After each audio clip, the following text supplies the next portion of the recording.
Entonces voy a empezar por las consideraciones finales respecto a esto de cuál sería el ABC de la nutrición o de la fertilización en tiempos de ajuste, que en realidad es para tiempo de ajuste y para tiempo de bonanza también. Me dieron bastante pie las presentaciones anteriores, tanto de Lucas como de Franco y de Federico. Y el primer mensaje que quiero dejar es que es clave para el manejo de nutrición es definir demanda y entender todos aquellos factores que condicionan esa demanda. Lucas habló de la napa, de las precipitaciones, lo mismo hablaron los demás disertantes. Me parece que eso es fundamental porque para algunos nutrientes, principalmente para los móviles, es la que tracciona los niveles de fertilización. ¿Tá? Vamos a ver un poco eso. Entonces, el primero es definir demanda y monitorear esa demanda. El segundo es interpretar la oferta.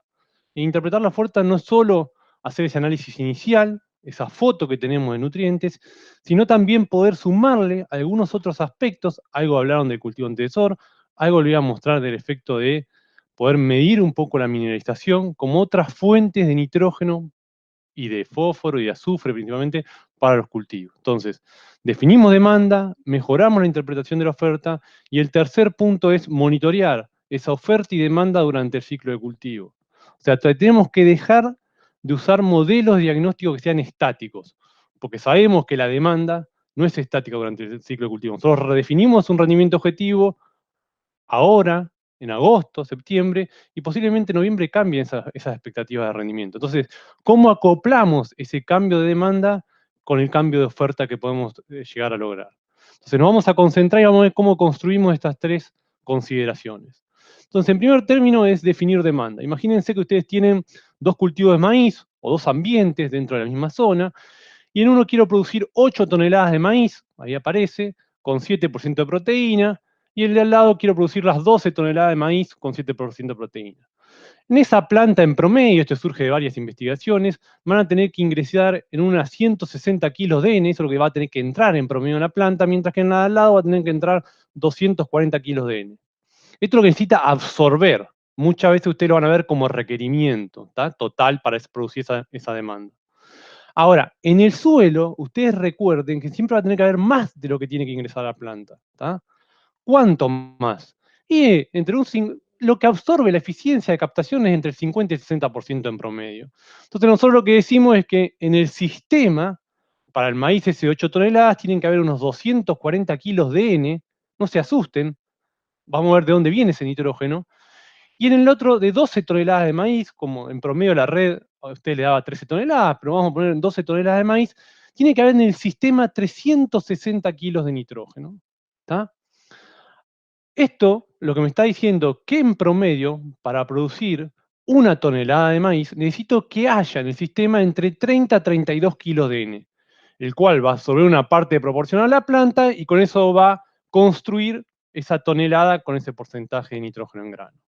Entonces, clave primero es definir demanda y monitorear luego esa demanda durante el ciclo de cultivo, porque principalmente para nutrientes como el nitrógeno y como el azufre traccionan la dosis, vamos a ver cómo. Entonces, una vez que definimos demanda, que le llamamos a esto de acá, ¿tá? Lo otro es, bueno, ¿cómo interpretamos la oferta? ¿De dónde vienen esos 360 kilos de nitrógeno que necesitaría esas 2 toneladas de maíz? ¿Tá? En el suelo que haya. Bueno, ustedes saben, ese nitrógeno proviene del nitrógeno que yo mido en presiembra de cultivo, que es la foto, nosotros decimos. ¿Por qué una foto? Porque ustedes saben que el nitrógeno como nitrato es un nutriente que es extremadamente móvil, está expuesto a distintos mecanismos de pérdida y transformación, por lo tanto esa foto es más o menos nítida según las condiciones que haya o que reinen previo al momento de muestreo o posterior al momento de muestreo. Entonces una foto, no dice dónde estamos parados. Solamente el 30% de los productores de maíz de la región pampeana miden la foto. Ahora, el 100% de los productores fertilizan con nitrógeno el maíz. ¿Tá? Entonces, ojo con esto. Invertimos más de $200 en fertilizante y semillas y no gastamos 4 o 5 dólares en ver dónde estamos parados y cuál es nuestro punto de partida. ¿Tá? Entonces, la primero es, empecemos a medir por lo menos de dónde salimos. ¿Con eso alcanza? No, hemos visto que no alcanza. Y durante mucho tiempo hemos estudiado otras fuentes de nitrógeno para el cultivo, y una de las más importantes, lo que va a aportar por mineralización, desde las fracciones orgánicas lábiles del suelo, de ese nutriente. Y hemos visto que lo podemos estimar de forma bastante sencilla con un indicador que ustedes habrán escuchado, que se denomina NaN, que es el nitrógeno incubado en anaerobiosis, que no es más ni menos que un estimador de ese aporte. Nosotros le llamamos la película, un punto más práctico, porque es lo que va acompañando el crecimiento del cultivo. Entonces, la primer fuente para interpretar esa oferta es la foto, la segunda es lo que va a aportar, según la historia agrícola y uso del suelo, por mineralización a medida que ese cultivo va creciendo, y la tercera, que mencionaban Franco y Federico, es el efecto antecesor. Es el crédito o hambre de nitrógeno que genera en esa oferta el cultivo antecesor inmediato. El efecto antecesor tiene más de 30 años en cualquier libro de fertilidad, ahora volvió el auge, ¿por qué pasó? Esa película no es tan buena en nuestros suelos, cada vez aporta menos polinización. Estamos haciendo secuencia más intensiva, por lo tanto estamos condicionando mucho la oferta, y por otro lado tenemos híbridos y genotipos que cada vez rinden más. Entonces que tenemos una mayor brecha entre demanda y oferta. ¿Tá? Por eso cuando ustedes ven las curvas de respuesta cada vez nos vamos más arriba. ¿Por qué no vamos cada vez arriba? Porque la oferta natural es cada vez menor. ¿Tá? Entonces, lo interesante es que ustedes entiendan, definimos demanda, definimos oferta, y lo que no podemos satisfacer de esa demanda con la oferta, indefectiblemente, tenemos que cubrirla mediante fertilización. ¿Tá?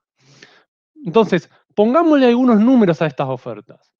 Esto es, si solo miramos la foto, solo miramos el efecto, digamos, la disponibilidad inicial de nitrógeno, ¿qué pasaría con nuestros modelos de diagnóstico? Esta es la revisión, parte de la tesis de maestría de Adrián Correndo, de todos los ensayos de fertilización nitrogenada que hubo en la región pampeana en los últimos 20, 30 años, y lo que ve acá Adrián es lo que estábamos discutiendo y que les mostraron tanto Franco y Federico anteriormente, es que si nosotros nos vamos a ambientes cada vez más productivos, tenemos mayor demanda de N, nuestro N objetivo es cada vez mayor. ¿Tá? Si nos paramos en 12 toneladas de maíz, tenemos una necesidad de suelo más fertilizante de 250 kilos de N por hectárea. Sube la demanda, tracciona el N objetivo. Ahora, esto es así si solamente miramos la foto, la disponibilidad inicial de nitrógeno. ¿Qué pasa si le ponemos número a esa película? A la mineralización de mi lote. ¿Tá? Esto es un ejemplo en el cual me muestra el umbral crítico de ese N objetivo en función del potencial de mineralización de mi suelo. Si nos paramos en la recta roja, que es para un rendimiento de maíz de las 12 toneladas, seguimos con el mismo ejemplo, fíjense que si mi NaN es equivalente a 40 ppm, mi nivel crítico es el mismo que citábamos acá arriba. Ahora, si mi potencial de mineralización de mi lote es mayor, porque el ambiente es mejor, porque construí pools lábiles de la materia orgánica y nitrógeno orgánico, fíjense qué pasa con mi N objetivo, cómo va cambiando. Y si cambio de curva, porque mi demanda es distinta, también cambia. Esto para mostrarle la importancia de no solo quedarnos con las fotos, sino empezar a medir los estimadores de la minimización en ambientes contrastantes. Entonces, vemos la foto, vemos la estimación de la minimización con el NaN. El otro factor de esa oferta natural dijimos que era el efecto antecesor. Y lo que se ha visto es que según el antecesor puede generar hasta un extra equivalente a 3 toneladas de maíz. Por ejemplo, una visa bien desarrollada como antecesor de un maíz puede tener un aporte de nitrógeno o una respuesta equivalente a 3 toneladas de maíz en el cultivo que sigue, mientras que si es una gramínea, caso típico una avena, ese cultivo de servicio, puede tener un hambre de nitrógeno hasta de 2 toneladas y media de maíz. Entonces, obviamente que según, ni hablar en los maíces de segunda, como les mostraba anteriormente, el hambre que generó nitrógeno voy a tener que corregir mi modelo de diagnóstico. No hay dudas. Pero vuelvo al primer dato. Solamente el 30% de los productores que hacen maíz en la región pampeana miden algo relacionado con nitrógeno. ¿Tá?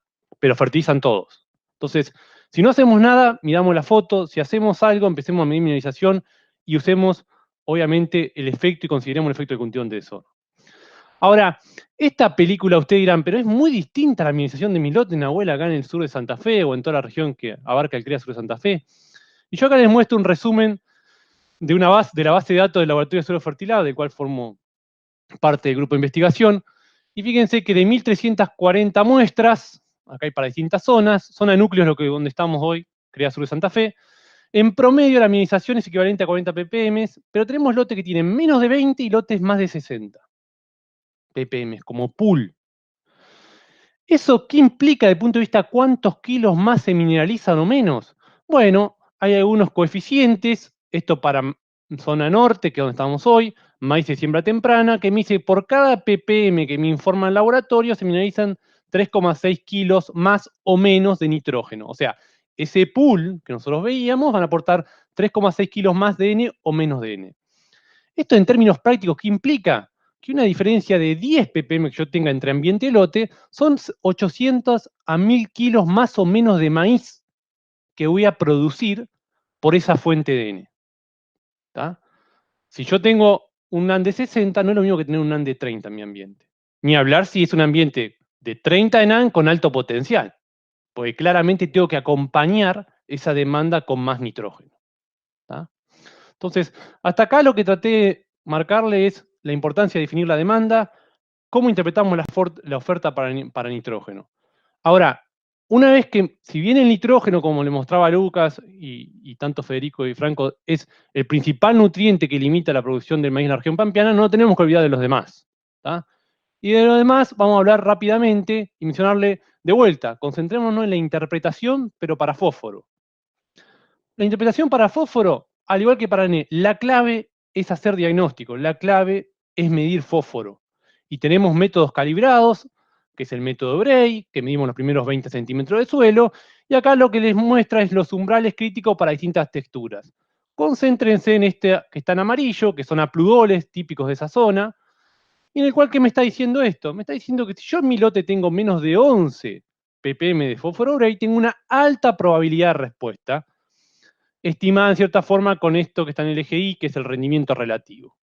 Si tengo más de 14 ppm, tengo una baja probabilidad de respuesta. Ni más ni menos que eso. Un índice que me dice dónde estoy parado y cuál es mi probabilidad de respuesta. Ahora te dirán, bueno, bárbaro con esto, pero no me dice nada de la dosis. Y ahí viene la segunda parte de este método. Es decir, bueno, ¿yo qué voy a mirar? ¿Cuál va a ser mi foco? Mi foco va a ser el cultivo, la secuencia de cultivo, maximizar el retorno por peso invertido o ver más la construcción de fósforo del suelo y mirar más con faros a largo plazo, como se dice. Entonces, lo primero que yo me tengo que preguntar es eso. Yo quiero maximizar retorno por peso invertido, que generalmente eso tiende a balances negativos de fósforo y lo que ha pasado en toda la región pampeana, o yo voy a pensar más, como tengo campo propio, en construir el nivel de fósforo del suelo. Una vez que defino eso, hay tablas sugeridas, esta que yo le voy a mostrar acá, la elaboramos con Fernando García, que ustedes lo conocen bien a Fernando, en el cual para ese primer criterio, que yo lo único que me interesa es maximizar el retorno por peso invertido, me dice la dosis de suficiencia. ¿Tá? Esto me dice, en función del nivel, de mi índice, qué pasa con la dosis, expresada en kilos de P por hectárea. Esto lo debería multiplicar por 5 para pasarlo a producto. O sea, serían, si tengo menos de 10 ppm, deberíamos andar alrededor de los 100 kilos de un monomónico o diamónico. ¿Tá? Ese sería el criterio de suficiencia. Ahora, si yo digo, no, mi idea es campo propio, yo quiero construir el nivel de fósforo, no quiero pensar solamente en ese cultivo, está la otra filosofía, que se denomina, ustedes la conocerán, de reconstrucción y mantenimiento. Parece más compleja, pero en realidad no es tan así. La parte de mantener, si ustedes ven la ecuación de acá abajo, es el renglón de abajo de esta ecuación. Mantener, si yo quiero mantener el nivel de fósforo del suelo, lo que tengo que hacer es aplicar lo mismo que se va del grano, de mi lote, en el grano. ¿Cómo es eso? El rendimiento por la extracción por tonelada. Entonces, imagínense, yo quiero producir 10 toneladas de maíz, para hacer la cuenta fácil, yo debería aplicar 26 kilos de P para que el nivel de fósforo siempre esté en el mismo lugar en mi ambiente en particular, en mi lote. Ahora, si mi idea no es solo mantener, sino también mejorar el nivel de fósforo en el suelo, debo tener en cuenta de la ecuación esta, la parte de arriba, que es la de reconstrucción. Y esto que me dice este 20 es como mi fósforo objetivo de mi rotación, una rotación en la cual tengo fina, tengo trigo. Uno esperaría que mis lotes estén entre las 18 y 20 partes por millón, porque ese nivel me garantiza estar por encima del nivel crítico de todos los cultivos intervinientes en la rotación. Esa es la premisa de esto. Y este fósforo Bray, que dice acá al lado, es el nivel que yo tengo hoy en mi lote. Entonces yo digo, bueno, tengo 20, quiero llegar a 20, perdón, tengo 10, tendría que aumentar 10 ppm. Y el factor que tiene acá, que esto es variable con los suelos, pero ustedes para su región saben bien, por los resultados de la red Crea Sur de Santa Fe, que yo necesito aplicar 3 kilos de P para aumentar un ppm por encima de la extracción a ese rendimiento. Entonces construyo este tipo de de figuras, en el cual yo si estoy por encima de 20 solo aplico para mantener, y si estoy por debajo de 20 y según el rendimiento, mi demanda, voy a aplicar lo que necesito para mantener y lo que necesito para reconstruir y ir acercándome a ese nivel de confort, nosotros lo llamamos de fósforo de suelo, que son esas 18, 20, 22 partes de fósforo Bray. Obviamente que esto depende más de una visión empresarial y una relación insumo-productos y hacia dónde vamos. Ahora, lo que sí tienen que recordar es que el fósforo que está en el suelo siempre va a ser más eficientemente utilizado que el fósforo que yo agrego por fertilización. Con esto yo le quiero decir que en lo posible traten de construir el fósforo del suelo. ¿Tá? Como norma es eso. Entonces, vimos nitrógeno, la interpretación, vimos fósforo, la interpretación, tenemos el tercer nutriente, que es ese plus que nos puede dar el azufre. Este es uno de los sitios de la red CREA, ahí en Canals, la Marta. Fíjense, una respuesta de más de 1000 kilos al agregado de azufre. Esto es con, esto es sin. La clave para azufre no tenemos mucho tiempo, pero la clave es pensar al manejo del azufre como si fuera N en cierta forma. Son nutrientes que se parecen mucho, sobre todo en su dinámica en el suelo. Eso que decíamos, miremos la foto para nitrógeno. Bueno, la foto para azufre es el azufre como sulfato, móvil en el suelo. La película para nitrógeno, la misma película para el caso de azufre. El efecto antecesor, el mismo consideración para el caso de azufre. Hay una gran diferencia entre nitrógeno y azufre, es la residualidad. El azufre, a diferencia de nitrógeno, particiona en una menor cantidad de grano, o sea, se me va menos de mi lote en el grano. Por lo tanto, queda en el residuo y por lo tanto eso explica su efecto residual para el cultivo que sigue en la rotación. Entonces tiene una menor partición a grano. La otra ventaja en el caso de azufre es que, o la clave les diría para el manejo de azufre, es identificar los sitios con problemas, ni más ni menos, dirán ustedes. ¿Por qué es esto? Porque es un nutriente barato en general el azufre. Una vez que yo identifico los sitios con problema, la respuesta siempre paga el costo de la aplicación. Generalmente las respuestas son 8 a 10 veces mayores al costo de la relación insumo-producto histórica que tenemos grano de maíz y kilo de azufre. ¿Tá? Lo importante es identificar los sitios con problema. Y para lo cual tenemos que caracterizar los ambientes, obviamente todo aquello que haga que tenemos poca mineralización, un nivel de azufre como sulfato, una foto baja, ahí le planteo un nivel crítico que se ajustó para la red CREA sur de Santa Fe, o sea, menos de 7 ppm, sería como un nivel bajo, una baja mineralización, o sea, una película menor a 55 ppm. Ustedes hoy también hablaron tanto Lucas como Franco y Federico del tema de la napa. Ojo, que generalmente las napas de la región pampeana tienen sulfato, y si el cultivo toma agua de esa napa va a tomar sulfato, entonces analicen la calidad de agua. Y una vez que digo, bueno, este lote A, este ambiente A dentro de este lote, tiene deficiencia de azufre, el azufre deben manejarlo pensando más en la secuencia o en la rotación de cultivos, ¿tá? Con balances neutros a levemente positivos. ¿Qué implica esto? En función de la extracción, defino mi dosis. ¿Tá? Entonces, interpretamos nitrógeno, interpretamos fósforo, interpretamos azufre. El doble plus, si quiere, lo podemos hacer con el zinc. 2/3, según los últimos relevamientos de INTA de la región pampeana, tienen niveles de zinc 0,20 centímetros, que es mi sección de control, menor a una parte por millón, que ese es mi nivel crítico. Entonces, una vez que definimos la demanda, interpretamos bien nitrógeno, manejamos bien nitrógeno, fósforo, azufre, obviamente en ese análisis, en esa foto inicial, empecemos a ver zinc. ¿Tá? Después quedará para las preguntas, si quieren, lo de fuente, momento y demás. Pero es importante empezar a verlo, empezar a medirlo. ¿Tá? Siempre y cuando haya manejado mejor bien los demás nutrientes. Ahora, hasta acá, y ya me quedan 2 minutos, vimos definir demanda e interpretar oferta. Lo que no quería dejar de pasar en esta presentación es que para el caso de nitrógeno, como lo mencionaba Lucas y tanto Franco como Federico, es el principal nutriente que limita la producción y que explica parte con la densidad de esa variabilidad que tenemos del rendimiento. Es importante y estoy convencido, y estamos convencidos en nuestro grupo de investigación, que tenemos que ser capaces de monitorear esa oferta y demanda durante el ciclo de cultivo. Para lo cual, básico es esta foto que les muestra acá, dice con N sin N, es dejar franjas sin limitaciones de N en el ciclo, en el lote en particular. O sea, hacer franjas saturadas de nitrógeno. ¿Para qué? para ir a medirla con algo. Ahí les muestro la foto, está un clorofilómetro o un Green Seeker que integra color y cobertura. Lo importante es poder monitorear cómo cambia eso durante el ciclo de cultivo. Hay modelos para B10 que me permiten, en función de lo que me da mi lote y me da mi franja, construir esos índices de suficiencia de nitrógeno y definir dosis.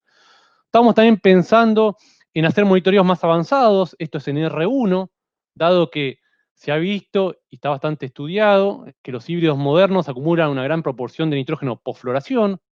¿Tá? Entonces, estamos viendo la posibilidad de ambientes de alta productividad, de alto potencial, con NAP y demás, aplicaciones en R1 y cómo redistribuye la planta y cómo cambia el peso de los distintos componentes de rendimiento en ese tipo de aplicaciones.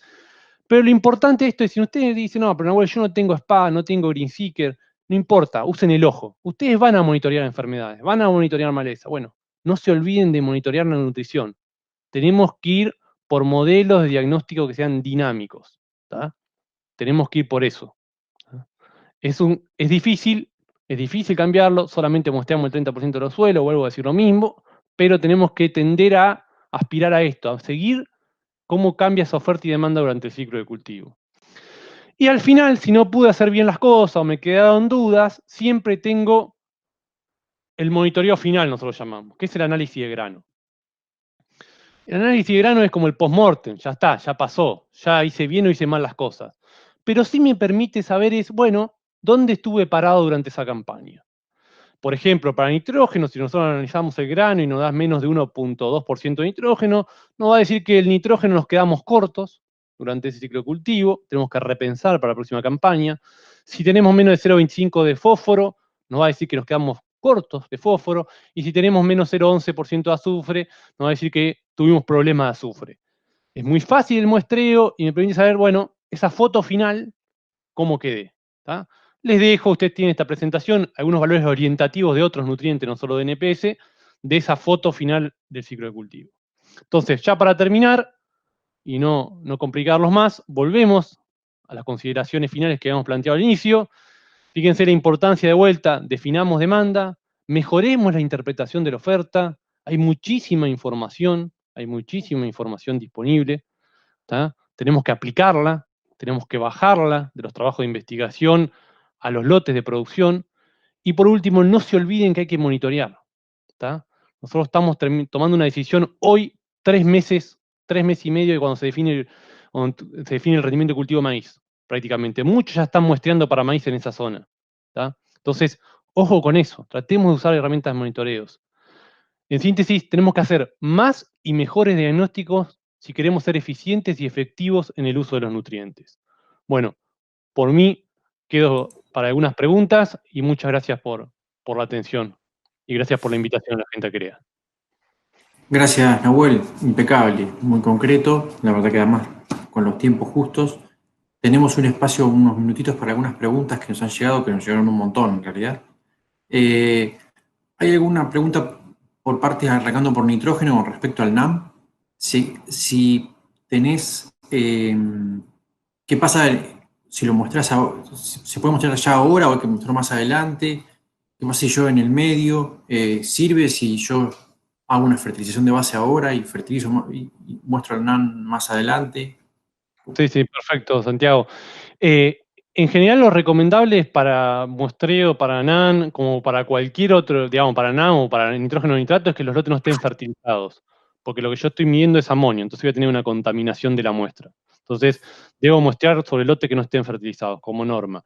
Y después, de cuanto al momento del año, lo que se ha visto es que no hay una variación intraanual, sino que refleja más ese pool, la historia de uso y manejo del suelo. Entonces, puedo mostrarlo cuando me quede cómodo, ¿tá? Durante el año.